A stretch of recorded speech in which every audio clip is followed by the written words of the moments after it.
Students, आज हम part 2 दादी माँ के पेज नंबर 8 के लास्ट पैरे से स्टार्ट करेंगे।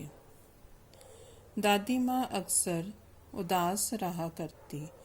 माँ के दिन थे, कड़ाके का जाड़ा पड़ रहा था। पशुओं का सन्नाटा और पाले की शीत हड्डियों में घुसी पड़ती। शाम को मैंने देखा दादी माँ गीली धोती पहने कोने वाले घर में एक संदूक पर दिया जलाए हाथ जोड़कर बैठी है। उनकी स्नेह कातर आंखों में मैंने आंसू कभी नहीं देखे थे। मैं बहुत देर तक मन मारे उनके पास बैठा रहा। उन्होंने आंखें खोली। दादी माँ, मैंने धीरे से कहा, क्या है रे, तू यहाँ क्यों बैठा है? दादी माँ, एक बात पूछूं, बताओगी ना? मैंने उनकी स्नेहपूर्ण आंखों की ओर देखा। इसके बाद उन्होंने बताया है कि जब उनके दादाजी की मृत्यु हो गई तो उनकी दादी माँ अक्सर उदास रहा करती थी और माघ का महीना, जो हमारा जनवरी का महीना होता है, उस महीने में तो कड़ाके की सर्दी पड़ रही थी। उस ठंडक के मौसम में उन्होंने एक शाम अपनी दादी माँ को बहुत उदास देखा। उनकी प्रेम से अधीर आंखों में आंसू भरे हुए थे। वे बहुत देर तक अपनी दादी माँ के पास बैठे रहे। उन्होंने जब आंखें खोली तो मैंने धीरे से कहा, दादी माँ। और क्या है रे, तू यहाँ क्यों बैठा है? तो मेरी दादी माँ ने मुझसे कहा कि तू यहाँ क्यों बैठा हुआ है? तो मैंने उनसे कहा कि मैं आपसे एक बात पूछूं।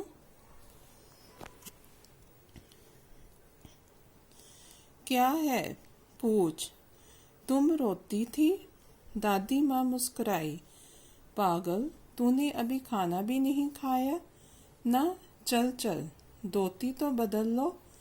दादी माँ, मैंने कहा, मुझे सर्दी गर्मी नहीं लगती बेटा। वे मुझे खींचती रसोई में ले गई। तो मैंने अपनी दादी माँ से पूछा कि तुम रोती थी?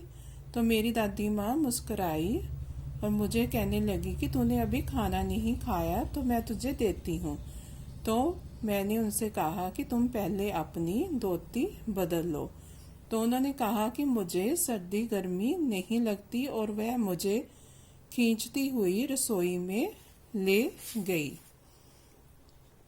सुबह मैंने देखा चारपाई पर बैठे पिताजी और किशन भैया मन मारे कुछ सोच रहे हैं। दूसरा चारा ही क्या है, बाबू बोले। रुपया कोई देता नहीं, कितने के तो अभी पिछले भी बाकी हैं। वे रोने रोने से हो गए। रोता क्यों है रे?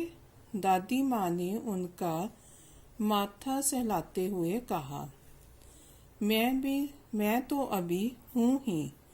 उन्होंने संदूक खोलकर एक चमकती सी चीज निकाली। तेरे दादा ने ये कंगन मुझे इसी दिन के लिए पहनाया था। उनका गला भर आया। मैंने इसे पहना नहीं, इसे सहेज कर रखती आई हूँ। ये उनके वंश की निशानी है, वंश खानदान। उन्होंने आंसू पोंछकर कहा, पुराने लोग आगा पीछा सब सोच लेते थे बेटा।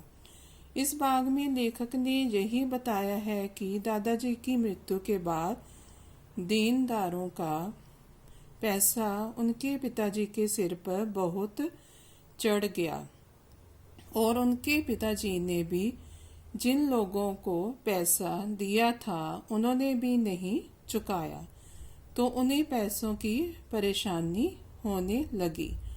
तो इस समय दादी जी ने उनके पिताजी का वो कंगन बेचने के लिए दे दिया ताकि कर्जदारों का पैसा चुकाया जा सके।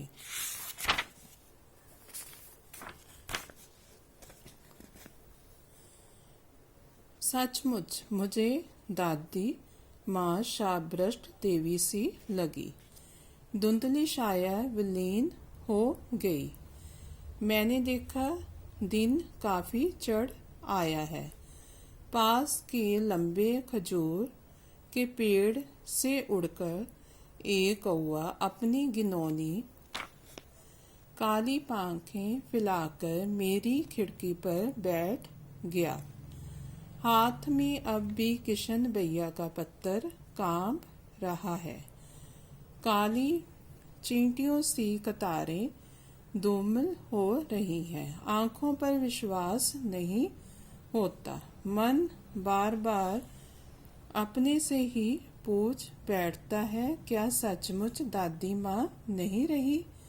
लेखक ने कहा कि उन्हें जो धुंधली छाया दिखाई दे रही थी वह धीरे धीरे अदृश्य हो गई और उन्होंने देखा कि दिन काफी चढ़ आया है और उनके हाथों में उनके भाई का पत्थर है जिसमें उनकी दादी माँ की मृत्यु की खबर लिखी हुई है और उनकी आंखों में ये खबर पढ़कर आंसू भर आए हैं और लिखावट उन्हें चींटियों की कतारों जैसी दिखाई दे रही है और वो धीरे धीरे पढ़ने में नहीं आ रही है क्योंकि उनकी आंखों में आंसू आए हुए हैं और उन्हें बिल्कुल भी विश्वास नहीं हो रहा कि उनकी दादी माँ नहीं रही।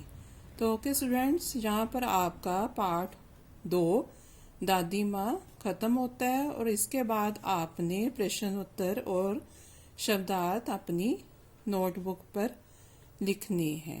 थैंक्स।